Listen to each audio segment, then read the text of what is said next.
Morning students.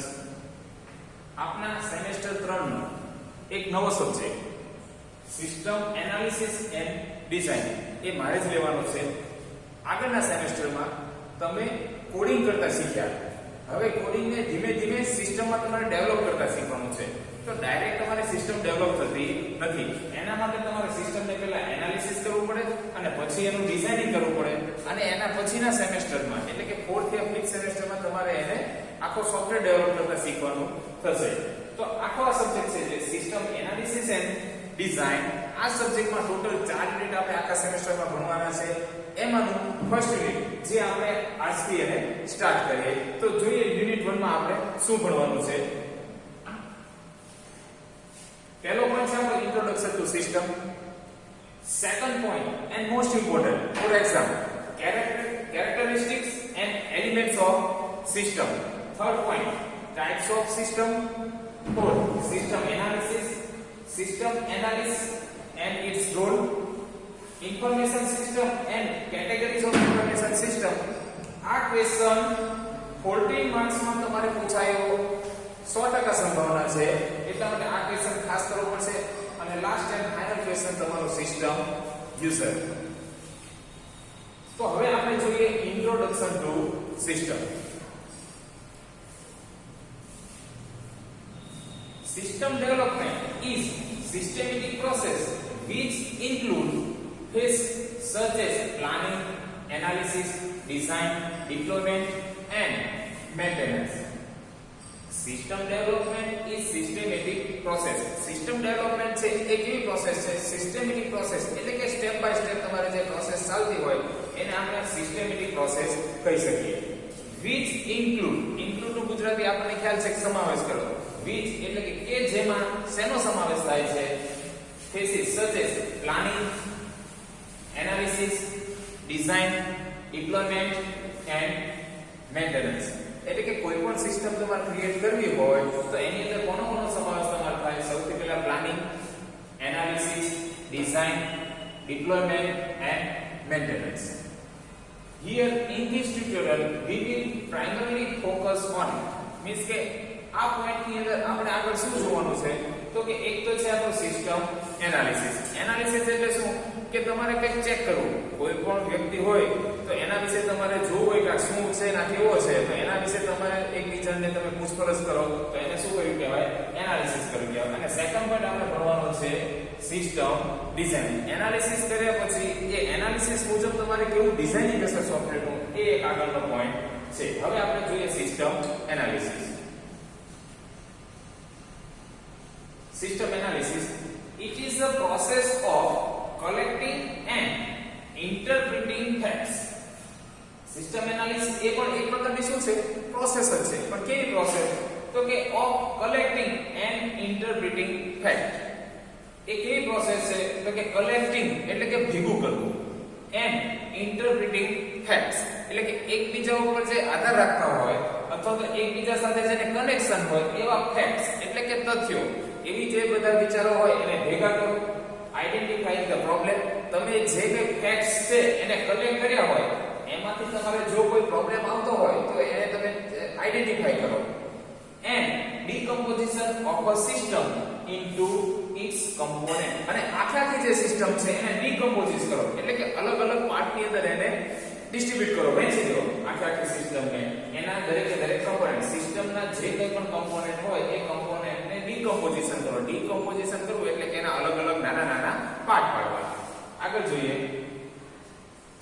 System analysis is conducted for the purpose of studying a system or its parts in order to identify its objective.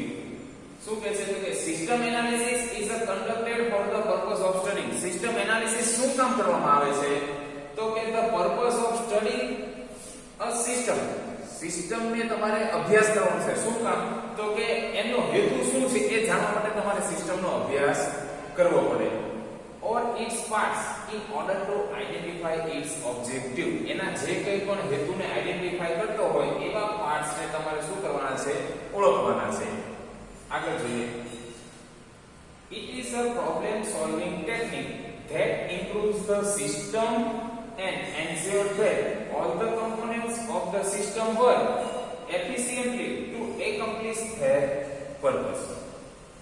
It is a problem solving technique. Analysis છે એ શું છે? એક પ્રકારની problem solving technique છે.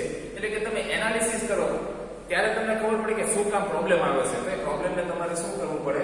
Solve કરવું પડે. Simple એક example આપું. કોઈ પણ બે જણને માથાકૂટ થઈ હોય અને કોઈ ત્રીજો સમાધાન કરવા આવે તો સૌથી પહેલા એ બે વચ્ચે શું કરે? પહેલા એક વ્યક્તિને મળે, એનું માહિતી લે, શું કામ પ્રોબ્લેમ થયો તો એનાલિસિસ કરે. પછી બીજા વ્યક્તિને મળે, એની પાસેથી બધી માહિતી ભેગી કરે કે તારે આની સાથે શું પ્રોબ્લેમ થયો તો એનું એનાલિસિસ કરે. એનાલિસિસ કર્યા પછી બે વચ્ચેનો તોડ કાઢે, ભાઈ તમારે શું પ્રોબ્લેમ હતો અને સમાધાન કરો. એટલે કે છે કે એનાલિસિસ છે, સિસ્ટમ એનાલિસિસ એ શું છે?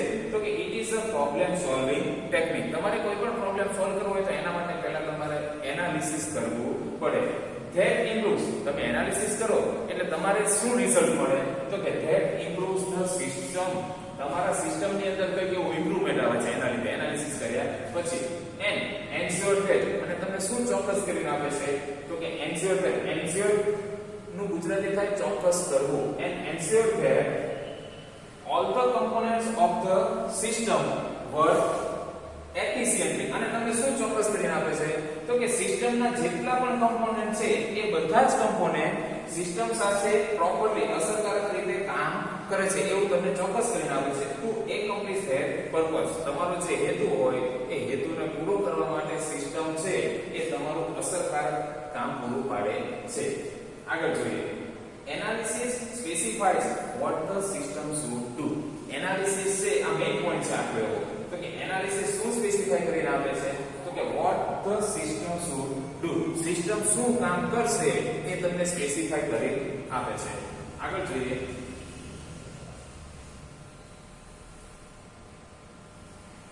System design. આપણે આગળ જોયું કે સિસ્ટમ એનાલિસિસ. તો સિસ્ટમ એનાલિસિસ શું છે? તો કે it is a one type of problem solving technique. હવે આગળ જોઈએ આપણે ડિઝાઇન. તો કે it is a process of planning a new business system. પહેલા આટલું આપણે સમજીએ. સિસ્ટમ ડિઝાઇન શું છે? એક પ્રકારની પ્રોસેસ છે. It is a process of planning a new business system. તમારે કોઈ પણ નવી સિસ્ટમ ક્રિએટ કરવી હોય તો એ સિસ્ટમનું તમે પ્લાનિંગ કેવી રીતે કરશો? તો એ પ્લાનિંગ કરવાની process it's called system design. Or અથવા replacing an existing system by defining its components or modules to satisfy the specific requirement. કાં તો તમે આખી નવી સિસ્ટમ ક્રિએટ કરવી હોય તો એનું પ્લાનિંગ કરો, અથવા તો જો નવી સિસ્ટમ ક્રિએટ ન કરવી હોય તો અથવા replacing an existing system. હાલમાં તમારી પાસે જે સિસ્ટમ જે તમે સિસ્ટમ ઉપર વર્ક કરી રહ્યા છો એ સિસ્ટમની અંદર સુધારા વધારા કરીને તમે નવી સિસ્ટમ બનાવો તો એને પણ શું કર્યું કહેવાય? ડિઝાઇનિંગ તમે કરો. તો replacing an existing system by defining its component. એના જે કંઈ પણ કમ્પોનન્ટની જરૂર પડતી હોય એને તમે ડિફાઇન કરો અને એને જૂનાને કાઢીને નવા રિપ્લેસ કરો તો એ પણ એક પ્રકારનું ડિઝાઇન છે. આનું એક એક્ઝામ્પલ તમને આપું. તમારી પાસે તમે જે મકાનમાં રહો છો બરાબર છે, 25-30 વર્ષ જૂનું મકાન હોય. હાલમાં અત્યારે બધા સારા દેખાવવાળા એવા ઘણા બધા મકાન તમે બનાવતા હોય છે, જોતા હોય છો. તો તમને પણ એમ થાય મારું જે મકાન છે એ ઘણું જૂનું છે તો એ મકાનને તોડી મારે નવું કરવું છે.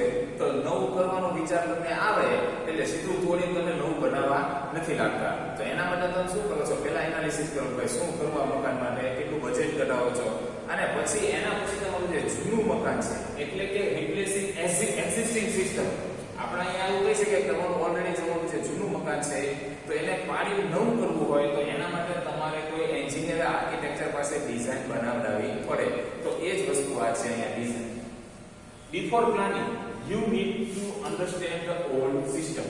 તમે કોઈ પણ પ્લાનિંગ કરો એના પહેલા તમારે you need to understand the old system truly and determine how computers can best be used in order to operate efficiently. અહીંથી સમજીએ.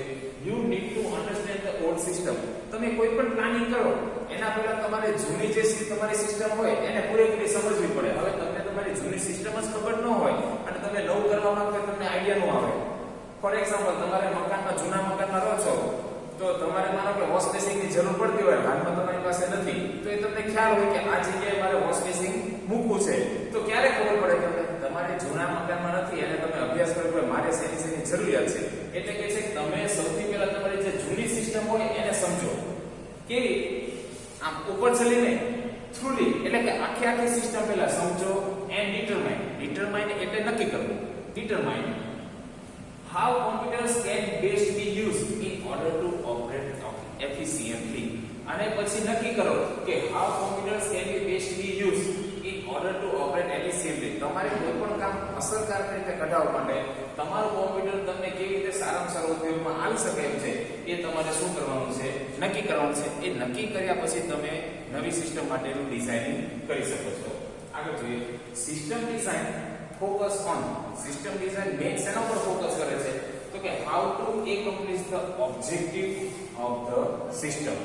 એકોમ્પ્લિશ એટલે પૂરું કરવું, ઓબ્જેક્ટિવ એટલે હેતુ અને સિસ્ટમ તમારી બરાબર. ઓબ્જેક્ટિવ ઓફ ધ સિસ્ટમ તમારી સિસ્ટમના જે કંઈ પણ હેતુ છે એ હેતુને પૂરા કરવા હાવ એટલે કેવી રીતે તમારી સિસ્ટમના ઓબ્જેક્ટિવને તમે એકોમ્પ્લિશ એટલે કે પૂરા કરશો એ જોવાનું મેઇન ફોકસ એ કોનો છે, સિસ્ટમ ડિઝાઇન. આગળ જોઈએ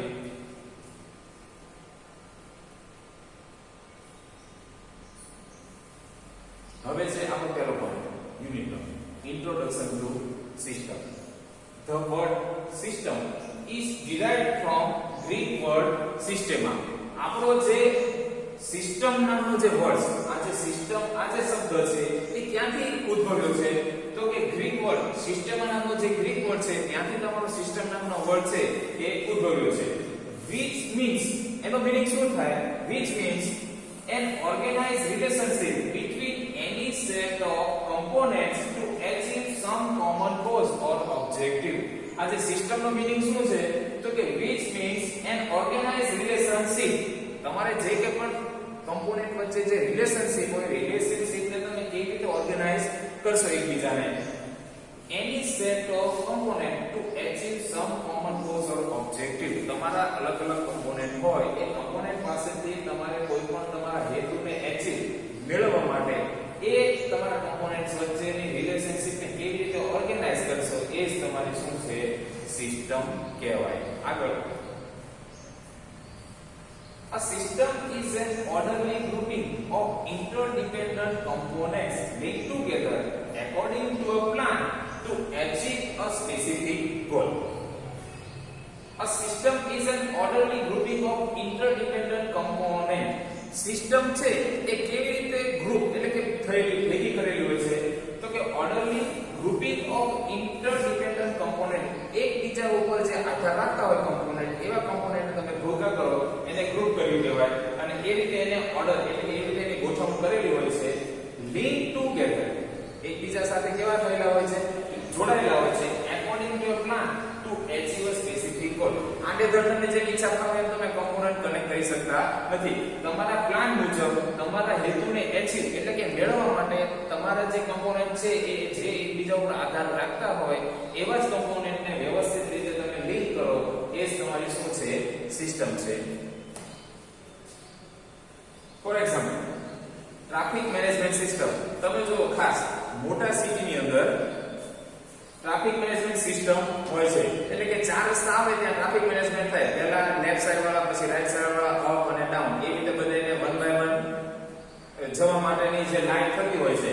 પણ હવે ત્યાં જ માનો કે સિસ્ટમ કઈ ગોઠવણી ન કરેલી હોય તો એક બાજુ પહેલા કન્ટિન્યુ લેફ્ટ સાઈડ વાળા જયા રાખે તો એક જણને કલાક ઊભું જ રહેવું પડે. તો આ જે ટ્રાફિક મેનેજમેન્ટ સિસ્ટમ છે એ પણ એક પ્રકારની શું છે, એનું સિસ્ટમેટિક જ કામ કરે છે. પછી છે પેરોલ સિસ્ટમ. પેરોલ સિસ્ટમ એટલે કે કોઈ પણ જગ્યાએ શેના માટે આપણે પૈસા માટે જ બધા કામ કરીએ છીએ. તો દર મહિનો પૂરો થાય એટલે આપણે કે ભાઈ પગાર લાવો, તો એ પગાર લેવા માટે પણ એની આખી સિસ્ટમ હોય છે. કોઈ પણ કંપની હોય યા સરકારી હોય ત્યાં એના માટે શું છે, આખી સિસ્ટમ હોય છે. તમારો ફિક્સ તમે જોજો પહેલી તારીખ થાય એટલે સરકારની અંદર પહેલી તારીખે પગાર યા પેન્શન પડી જ જાય છે. તો એ આખું એ પણ શું છે, આખું સિસ્ટમેટિક વર્ક કરતી હોય છે. તો એ પણ આ જે સિસ્ટમ છે.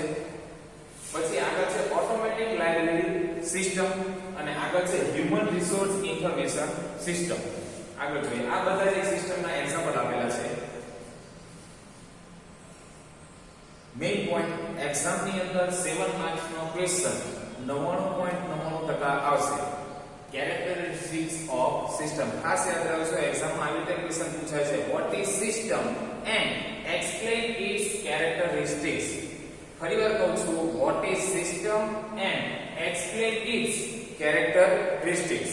જોઈએ all systems has predetermined objective. દરેક સિસ્ટમને પહેલેથી એના ઓબ્જેક્ટિવ હેતુ નક્કી કરેલા જ હોય છે. તમને કેમ ખબર પડે શું છે? એક એક્ઝામ્પલ આપો. એક્ઝામ્પલ અવર બાયોલોજીકલ સિસ્ટમ. આપણી આ માનવ રચના જોઈ લો, હ્યુમન રચના. કોઈ એવું થાય છે કે બાળકનો જન્મ થાય પછી એનું નાક ફિટ કરો, કે બાળકનો જન્મ થાય પછી એના હાથ અલગથી ફિટ કરો, એક્સ્ટ્રા અલગ કોઈ આવે છે, એવું નથી હોતું. આપણી જે બાયોલોજીકલ સિસ્ટમ એટલે કે આપણા શરીરની જે રચના છે એ પ્રીડિટરમાઇન્ડ છે. જન્મ થાય એટલે જન્મતાની સાથે લઈને જ આવે છે. આગળ જોઈએ. એવું જ રીતે એટલે કે દરેક સિસ્ટમને એના ઓબ્જેક્ટિવ હોય છે. કેવા હોય છે? પ્રીડિટરમાઇન્ડ હોય છે, નક્કી કરેલા હોય છે અગાઉથી. All systems consist of interrelated and interdependent elements or components. દરેક સિસ્ટમ છે એ કોનો સમાવેશ કરે છે? કન્સિસ્ટ એટલે સમાવેશ કરવો. All systems consist of interrelated એકબીજા સાથે રિલેશન વાળા and interdependent એકબીજા ઉપર આધાર રાખતા elements or components. તો જોઈએ all system દરેક સિસ્ટમ છે કોનો સમાવેશ કરે છે? તો કે એકબીજા ઉપર આધાર રાખતા ને એકબીજા સાથે ઇન્ટરરિલેટેડ એવા દરેક કમ્પોનન્ટ નો સમાવેશ એમાં થાય છે સિસ્ટમમાં. For example business system consist of organisational structure, people and other equipment. કોઈ પણ બિઝનેસ સિસ્ટમ હોય છે તો બિઝનેસ સિસ્ટમ ની અંદર શેનો સમાવેશ થાય? તો કે ઓર્ગેનાઇઝેશનલ સ્ટ્રક્ચર. એને સંચાલન કરવા માટે એનું સ્ટ્રક્ચર હોવું જોઈએ. આડેધડ મન ફાવે થતું નથી, એનું પણ એક સ્ટ્રક્ચર હોય છે. પછી એની અંદર કોનો સમાવેશ થાય? People and other equipment. અને એને જરૂરિયાતના સાધનો. ઇક્વિપમેન્ટ નું ગુજરાતી થાય છે સાધનો. આગળ જોઈએ. આ system can be divided into subsystem. તમારે કોઈ પણ સિસ્ટમ સમજવી હોય તો સિસ્ટમ આખી કન્ટિન્યુ તમને સમજાતી નથી. એને તમારે એના અલગ સબસિસ્ટમ ની અંદર એને ડિવાઇડ કરવી જ પડે છે. And have its own interacting elements. અને દરેક જે તમે સબસિસ્ટમ જે તમે પાર્ટ પાડો છો એ દરેક પાર્ટ પાડેલા જે સિસ્ટમ હોય છે એને પોતાના ઇન્ટરેક્ટિંગ એકબીજા સાથે આધાર રાખતા એલિમેન્ટ તો હોય છે. આગળ for example business system divided into subsystem.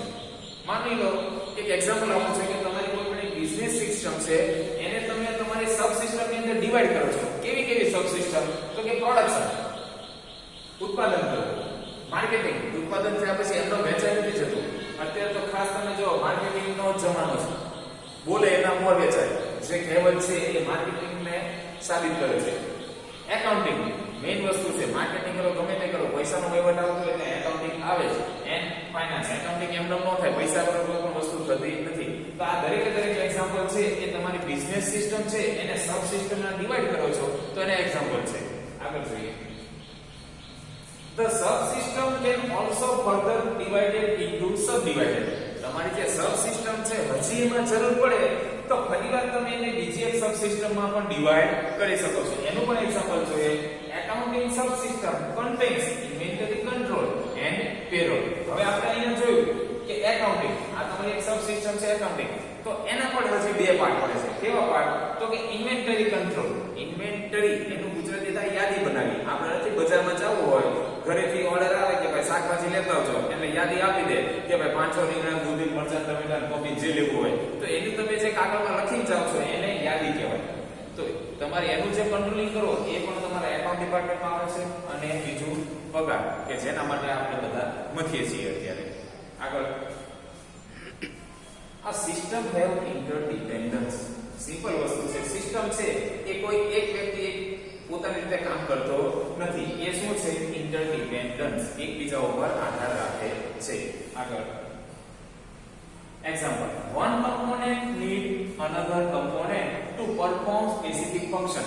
કોઈ સ્પેસિફિક ફંક્શન ઉપર તમારે કામ કરવું હોય, પરફોર્મ કરવું હોય તો એક કમ્પોનન્ટ છે એ બીજા કમ્પોનન્ટ ઉપર શું કરતું હોય છે? આધાર રાખતું હોય છે. Interdependence among subsystem means the input or functioning of one subsystem depends on the output of another subsystem. Interdependence among subsystem. બે સિસ્ટમ વચ્ચે ઇન્ટરડિપેન્ડન્સ એટલે કે કઈ રીતે તમે આધાર રાખે છે? તો કે means the input or functioning. તમે કોઈ પણ ઇનપુટ કરો અથવા તમે કોઈ ફંક્શનનો યુઝ કરો of one subsystem. એક સબસિસ્ટમ ની અંદર તમે કોઈ ઇનપુટ અથવા ફંક્શનનો યુઝ કરો છો depends કોના ઉપર આધાર રાખે છે? on the output of another subsystem. એ વળી પાછળ કોના ઉપર ડિપેન્ડન્ટ હોય, આધાર હોય? તો કે બીજા જે તમારી સિસ્ટમ છે એનું આઉટપુટ મળે, એના આઉટપુટના અનુસંધાને તમારી આગળની એક સિસ્ટમનું ઇનપુટ બનતું હોય છે. તો આ શું વાત થઈ? એકબીજા વચ્ચે ઇન્ટરડિપેન્ડન્ટ. આગળ, system works the way in which is called interaction. System જે રીતની અંદર કામ કરે છે એને શું કહેવાય? ઇન્ટરેક્શન કહેવાય. આગળ, for example, marketing subsystem interacts with production. હવે માર્કેટિંગ છે કોના પર આધાર રાખે છે? માર્કેટિંગ છે કોના પર આધાર રાખે? તો કે તમારા પ્રોડક્શન ઉપર. તમારું જેટલું ઉત્પાદન થયું હોય એ મુજબ તમે માર્કેટિંગ કરી શકો. મારે માનો કે 1000 હાર્ડ ડિસ્કનું ઉત્પાદન મેં કર્યું છે, 1000 હાર્ડ ડિસ્ક મારી પાસે પડી છે, તો એનું માર્કેટિંગમાં કેટલું કરવું પડે? તો કે 1000 હાર્ડ ડિસ્ક વેચાય એટલું જ. એટલે કે જે પ્રોડક્શન છે એ કોના ઉપર આધાર રાખે છે? સોરી, માર્કેટિંગ છે કોના ઉપર આધાર રાખે છે? તો કે પ્રોડક્શન ઉપર. એમ subsystem may interact with personnel subsystem. અને સબસિસ્ટમ છે ઘણીવાર પર્સનલ સબસિસ્ટમ સાથે પણ આધાર રાખે છે. જેનું એક સરસ એવું ઉદાહરણ આપું કે કોઈ પણ માણસ છે પર્સનલ સબસિસ્ટમ, કોઈ માર્કેટિંગ વાળો માણસ હોય, એના બીજા સાથે રિલેશન કેવા છે એના ઉપર ડિપેન્ડન્ટ છે કે એની પ્રોડક્શન છે એ સેલ થશે કે નહીં થાય. માનો કે મારે કોઈની સાથે માથાકૂટ હોય અને હું માનો કે ત્યાં સેલ કરવા ગયો હતો અને ત્યાં મારા જાણીતા 2-3 જણા બેઠા હોય, તો માથાકૂટ વાળો માણસ છે હું જઉં પછી કે ભાઈ આની પાસેથી વસ્તુ તું ખરીદતો નહીં, કે આમાં કઈ વસ્તુમાં હોતું નથી, અથવા તો એમ કે ભાઈ અહીંયા આપણે તારે આની સાથે વસ્તુ લઈશ તો મારી સાથે તારે સંબંધ રહેશે નહીં. તો આ શું થયું? પર્સનલ સબસિસ્ટમ થઈ. તમે માર્કેટિંગ એ સારું એવું કરો છો પ્રોડક્શન મુજબ, પણ તમારા પર્સનલ રિલેશન કેવા છે એ પણ તમારા માર્કેટિંગ ઉપર ડિપેન્ડ છે. Interrelation, interdependence must exist among the components. This referred as integration. Integration કરવું એટલે એકબીજાને ભેગું કરવું. ઇન્ટિગ્રેશન નું મીનિંગ શું થાય? એક જગ્યાએથી વસ્તુ લાવો બીજી જગ્યાએથી લાવો, ભેગું કરો, ભેળ બનાવો એટલે ઇન્ટિગ્રેશન છે. ડુંગળી લાવો, ટમેટા લાવો, મરચાં લાવો, આદુ લાવો, કોથમીર લાવો, મમરા લાવો, એ બધાનું ઇન્ટિગ્રેશન તમે કરો એટલે તમને શું મળે? ભેળ મળે છે. તો એનો મીનિંગ અહીંયા ઇન્ટરરિલેશન એટલે કે એકબીજા સાથે રિલેશનમાં હોય તેવા. ઇન્ટરડિપેન્ડન્સ એકબીજા વચ્ચે આધાર રાખતા. મસ્ટ એક્ઝિસ્ટ એ કોની વચ્ચે હોય છે? Exist, must exist among the components. This referred as integration. અલગ અલગ કમ્પોનેન્ટ્સ વચ્ચે તમને આવું જોવા મળે, ઇન્ટરરિલેશન જોવા મળે, ઇન્ટરડિપેન્ડન્સ જોવા મળે, તો એને તમે શું કહી શકો? ઇન્ટિગ્રેશન કહી શકો. બસ અહીંયા આપણો આ પહેલો ક્વેશ્ચન એટલે કે what is system and explain its characteristics. આજના લેક્ચરમાંથી તમને એક ક્વેશ્ચન એક્ઝામ માટે 7 માર્ક્સ નો પૂછાયો છે. what is system and explain its characteristics. આ ક્વેશ્ચન આપણે અહીંયા પૂરો કરીએ છીએ. Next topic types of system એ આપણે આગળના લેક્ચરમાં જોશું. Stay home, stay safe. Thank you.